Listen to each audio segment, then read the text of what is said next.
Virgo, this is Kajora Lovely with your general reading for the month of October 2019. For those of you who are curious, I'm reading with the Modern Spellcasters Tarot.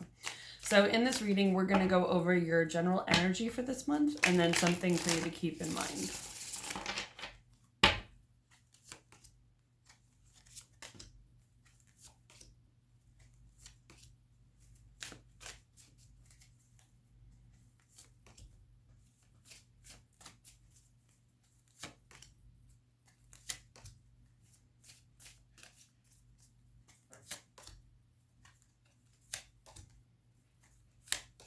Okay, so where you are this month is the Queen of Swords in reverse. So usually this card is about not necessarily feeling as, I usually say this is decisive as you want to be. The Queen of Swords often is very much someone who knows her own mind and knows what she wants to do, knows what she wants to accomplish, and isn't afraid to do it. So some of you may not be feeling that as much this month. You may not be feeling as strong and as capable as you would like to. And also what's influencing you, wow, it's interesting, it's two queens. The Queen of Wands in reverse. So you may also not be feeling as creative. So you could, swords are air element, which is thoughts. Wands are fire, which is action, creativity, and communication. I usually see the Queen of Wands as creative. So when it comes to decision making and creativity, you may be feeling at a bit of an impasse this month. And certainly not as strong as you would like to. What's influencing you too is Six of Swords in reverse. Usually this is about moving from a bad situation to something better, but for some reason you're not quite moving on yet. And since it's swords, it has to do with thoughts and the mind.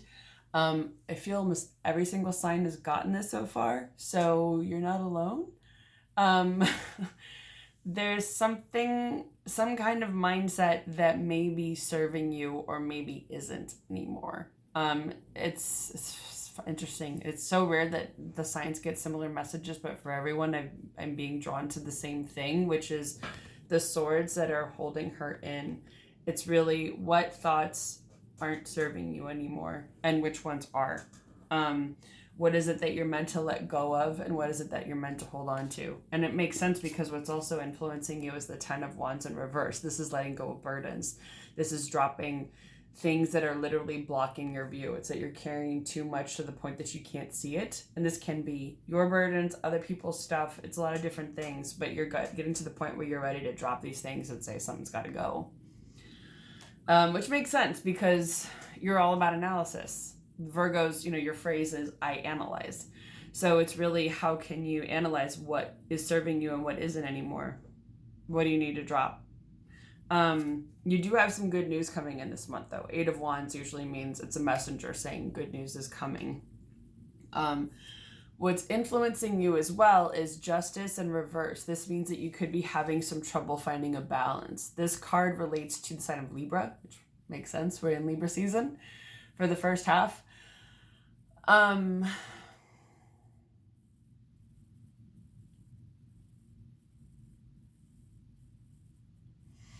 It's interesting. There's a theme of death with this card that's standing out for your sign this month. Which, in tarot, death is just about transformation. It can even be about rebirth. And in this case, I feel like it's about justice, fairness, even in death or after death. That may be a theme that comes up for you this month. But it could, obviously with other people. I'm going to pull another card on that one.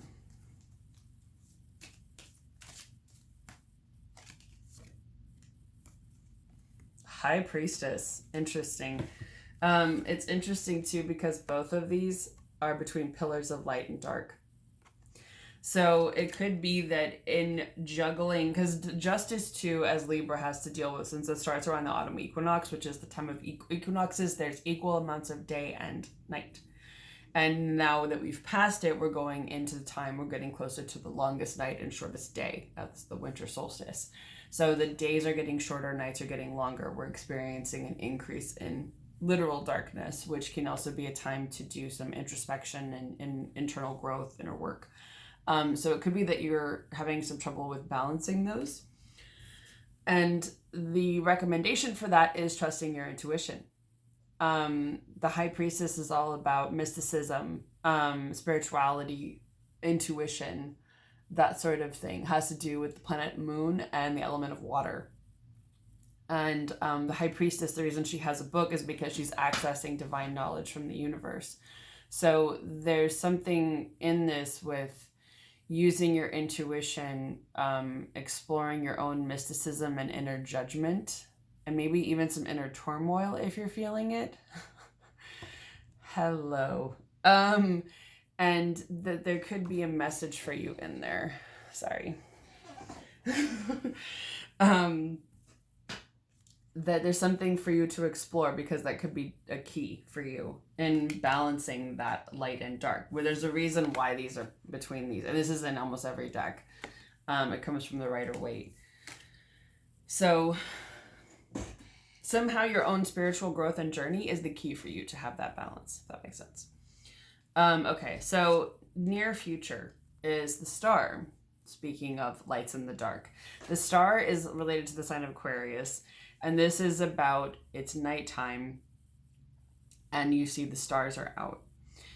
I usually see this card as having hope, because it's that you recognize that even though we're entering the time of darkness, we're entering winter, we're in autumn and going into winter, you're noticing what is there. And for some reason with this card, because it's the sign of Aquarius, which is the water bearer, it's all about accessing divine knowledge and sharing it with the world. So there's something about getting those messages this month. I feel for some of you, it can also be about tapping into your own spiritual abilities, your own ability, whether it's divination or a form of it, like tarot, runes, scrying, mediumship, that sort of thing. Obviously, I would recommend talking to a professional that you trust before doing some of these things, because it's kind of like a spirit board. You don't necessarily want to just start and ask who's around, because you never know who you're going to call in. You need to ask for you need to do some protection first and have some boundaries about who you can talk to and what messages and whatnot. But I feel like there is something in here that could change your perspective and your vantage point. That could be for I feel like also stipulating that whatever messages come in are for your highest good, because then you know whatever it is it's for your overall benefit. Okay, so in the future, more distant future, you've got Seven of Swords. So you could be dealing with somebody who is lying, cheating, stealing, manipulating, being selfish, and taking something for their own. If this has already been present in your life, it could be having some anxiety around that. And that could be a person or an influence or a public figure. Four of Swords is about a period of rest. So I see this as, in a certain extent, the self-care card. It's taking a period of time to yourself to rest, to recuperate, to regenerate as you need. And it could even be, because it's swords, I feel like it's a mental break that you may need, or mental rest that you need if you need time away from other people to take it, which makes sense because we're coming into autumn, which is, again, time of introspection. It's a time for withdrawing. It's a time for being inside, cozying up with, in the Northern Hemisphere anyway, cozying up with warm blankets, eating warm things. It's all about feeling good and taking care of yourself, and also doing some shadow work, doing some introspective healing. But with this, I feel for you, it's really more, there are other things going on. You're analyzing thought processes. You're not really you're feeling imbalanced. There's a lot of other things going on. So I think before actually you do much work, take a break too. Even though this is in the future, I feel like it's advice for right now too, because you know what they say, if you don't take a break now, you're going to have to take one later.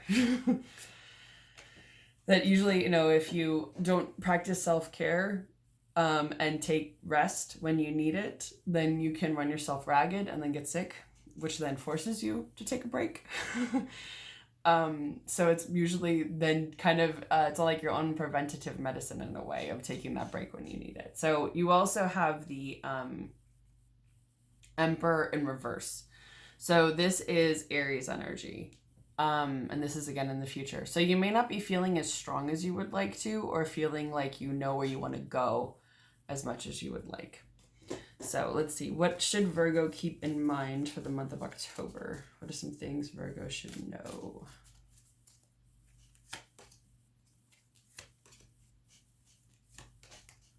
Okay. So, Magician in reverse. You may not be feeling as strong as you would like to this month. This is usually about feeling like you can't manifest things the way that you hoped you would. For those of you who are exploring this, you may be questioning some of your magical abilities. That I'm hearing, believe me, they're there. I mean, I personally do believe that. I think everyone has abilities. I don't think it's just a certain group of people and we're all supposed to be like, oh, we're so special. I think everyone has intuition. Everyone has abilities to a certain extent. It's just really how much you want to explore them and develop them and hone them like a muscle. So it's up to you that if you want to explore that, it's there. And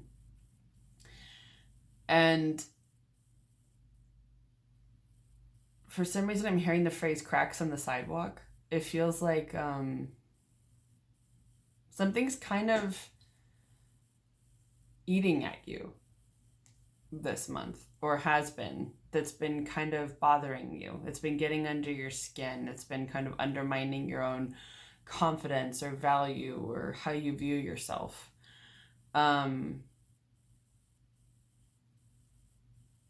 Okay, so they're saying basically to rip up the concrete and build a new foundation underneath it. Minor stuff. But it feels like, how can you, I don't know, rephrase that almost? Even if it's a story that you're telling yourself about what you can and can't do, what is it that you could view differently? And I feel like this actually just relates really to these two particular cards, the moving on and the letting go. That there's something, that a thought process that you may need to move on from, and there's something that you need to let go of. I feel like it goes with that. What is it? So it could be the overarching thing is starting with this. What is it that's making you question your own power and self-worth, your own value of yourself? And start with that and see what comes up. Ace of Pentacles in reverse means that when it comes to something new regarding homework or money, you may be feeling a bit of a delay. For some, aces can be children, but not necessarily.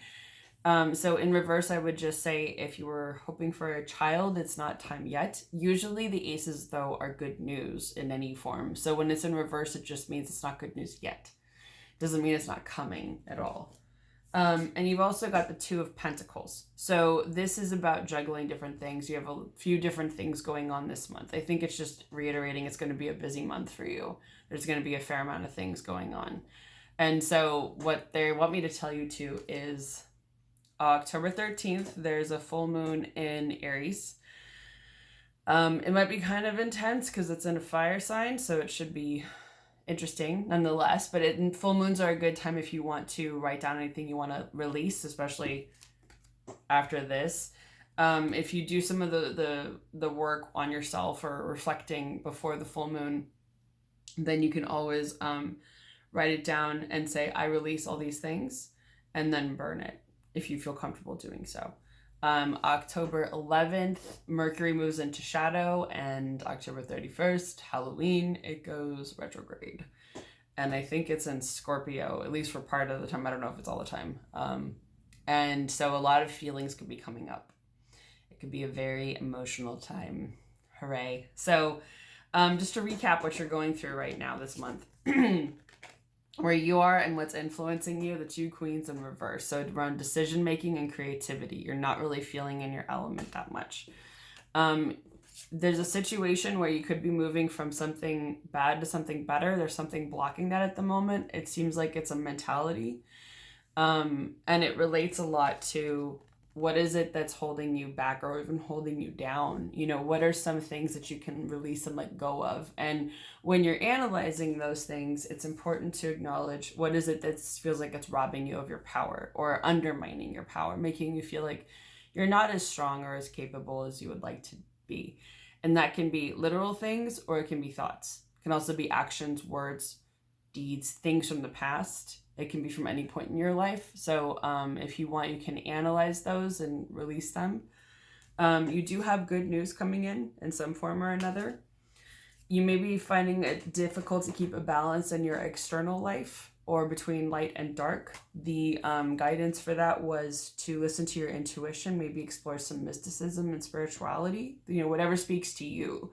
So as I say this, whatever pops to mind first, comes to mind first, of looking down that route. Near future, you're feeling hopeful, seeing light in the dark. Also, there's some kind of divine information that could be coming to you. Seven of Swords, you could be dealing with someone who's lying, cheating, stealing, thieving. If that's getting to you, take a break. Take some time to yourself. Take a little bit of a mental rest. Maybe watch some comedies. Even rewatch a show that you love if you want. There's no reason why not. You may not be feeling as strong as you want, or like you know exactly where you want to go, what lands you want to conquer. Their lesson for you, or message for you too, is that when it comes to work, home, or money, something new may not be coming in right away, and you may be juggling a few different things. So if you need some extra clarity, you can always book an individual tarot reading with me.